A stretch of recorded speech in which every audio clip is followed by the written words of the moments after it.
Hello and welcome everyone, Jamie X66 here to give you a Far Cry 5 review. Now I'm going to have some gameplay running in the background here. I'll try and touch on it when I'm able, but I want to sort of break down the good and the bad of Far Cry 5. So I want to talk about some of the good because I do have, unfortunately, a decent amount of negative feedback to speak about. So firstly, some of the good that Far Cry does. It allows you to have some AI partners as you go around now, especially if you're playing solo. There's a lot to do. You feel sort of on your own, but because of the AI partners, you do have that sort of failsafe to keep you going during missions. They can heal you, and plus you have some over-the-top people to actually come with you. Now you can have your standard sort of soldier type, or you can actually have what I was doing. I had a cougar by my side with someone that was actually located in a plane and could drop bombs on areas. Now this made it taking out outposts and everything quite helpful. Now, also what Far Cry 5 has done is got rid of most of the crafting. Now you can still craft some items here and there, but you don't have to craft holsters anymore. That's all tied to the perk system. Now, as you can see here, Far Cry 5 has challenges you will complete to give you perk points. As you can see, paddlefish, if I catch one of those, I will get 3 perk points.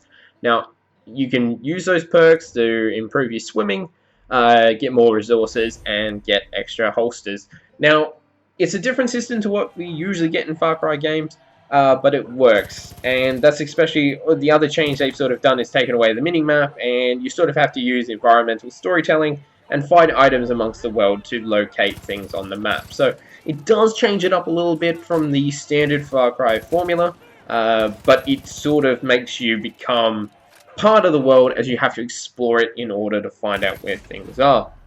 Now, in terms of the world, Far Cry has always dominated when it comes to creating open worlds, and Far Cry 5 is no different. The world is massive. There's a lot of varied areas. There's great places to go and check out, and there's also a varied amount of ways to get around. Now, there's fast travel points scattered throughout the world, so you're never too far from your next one if you really do want to just travel somewhere quickly, or you've got planes and helicopters to get around. But where Far Cry 5 dominates is when the world becomes part of the gameplay. As you will see here, this is one of the early missions, and I was just attacking some enemies, and just out of nowhere a cougar attacks me. Now this is not scripted at all. This is just part of the world living around you. Bears coming in to attack your enemies as you're taking out an outpost. Just this sort of extra spice that makes the world feel real, and that's where Far Cry really does just nail the exploration. Now, some of the points where Far Cry doesn't nail things, unfortunately, is the story, which I think we'll cut to a cutscene in just a second. The story has you playing as a deputy rookie. Now, what you do is you rock up to try and take out this religious cult. Now, it's all run by the Seed family. Joseph Seed, aka the father, is the main antagonist of this game, along with his siblings. This is John on screen, but there's also Faith and Jacob. Now, what is sort of strange with the story, it sets a really strong, creepy, and intense vibe at the opening, but it sort of doesn't deliver that throughout the rest of the game. The story missions, for some reason, someone thought it was a good idea that if you're exploring this open world game, that it will actually knock out your character and take you to cutscenes when the story is ready to go. It's a weird element of the story. Each region that you actually go and explore, you will earn resistance points, completing missions, doing activities, and once you hit certain points, the game will say, you're ready for a cutscene, and it will just 100% knock your character out and then send you to cutscenes. Now, the story missions, probably some of the most forgettable missions in the game, simply because it's maybe a 10-minute cutscene, followed by a small amount of gameplay, and then you're back to the open world. What's also strange is, for some reason, the story tries to be really serious. It tries to really tell something. It tries to be creepy. It tries to make you feel uneasy. But everywhere else in the game, you have nothing but goofiness and over the top, which completely conflicts, and it just means that the tone of Far Cry 5 is just all over the place, which is unfortunate. Now, one of the missions that Far Cry 5 really does nail is prepper stashes. Now, they're just sort of mini missions that you find a note, it will tell you that there's perk points hidden somewhere. So what you need to do is just find your way into that stash, and you will get all this cash and perk points, ammo. They're really intuitive little missions, just environmental storytelling.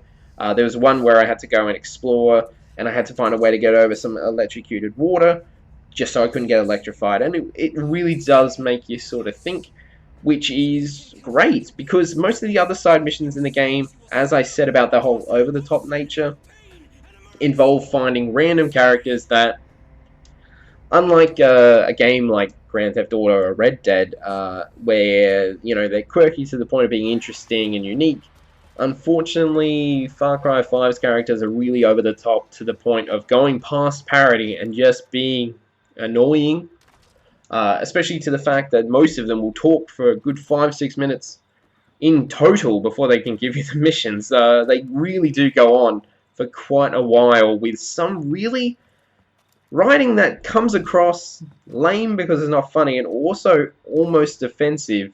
There was one side character that was actually an ally that I just couldn't have in my squad anymore, because she was completely just talking about some obscene stuff, like just talking about lube and oils, and then wanting to do stuff in the darkness. It was really strange, especially, like I said, the tone of the story is dark, religious cult, brainwashing, murder, whereas the side characters are all over the place. So it's quite a weird tonal shift that Far Cry tries to balance, and I don't think nails it at all.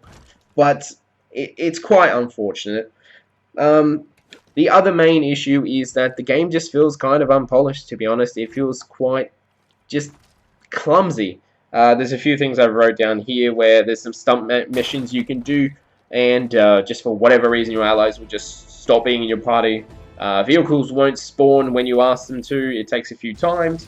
There was one instance where I was trying to simply explore the map, and when I flew over a mission, it put me in the mission, which meant that I lost my helicopter and had to just start doing the mission, unfortunately. And there was numerous occasions where, when fast traveling, my weapons would just switch out. So I find it hard to believe that all these issues somehow got through testing, made it into the final game, and almost a year after release has still not been fixed. I'm not sure if that has to do with the fact that they're releasing another game very, very soon. So maybe they've left this game to its own, which does sort of feel like it. Now, what you're seeing at the moment is Far Cry Arcade. Sorry. Now, this is where you can do level editor stuff, make your own missions, but unfortunately at the moment it doesn't really feel like Ubisoft are watching any of the servers or the creations, because when I went and jumped in, there was a lot of missions that A, you couldn't finish because there was no endpoint, or B, were just empty with nothing to do. Now, a simple fix would have been make sure people have to finish the levels themselves before they can put them out, but unfortunately this doesn't look to be the case with Far Cry.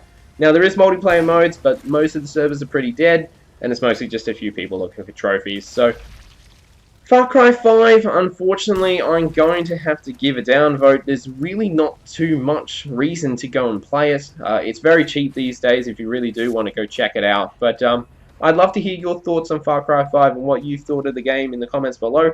Otherwise, thank you very much for watching, and I hope to see you in the next video. But until then, make sure you keep on gaming.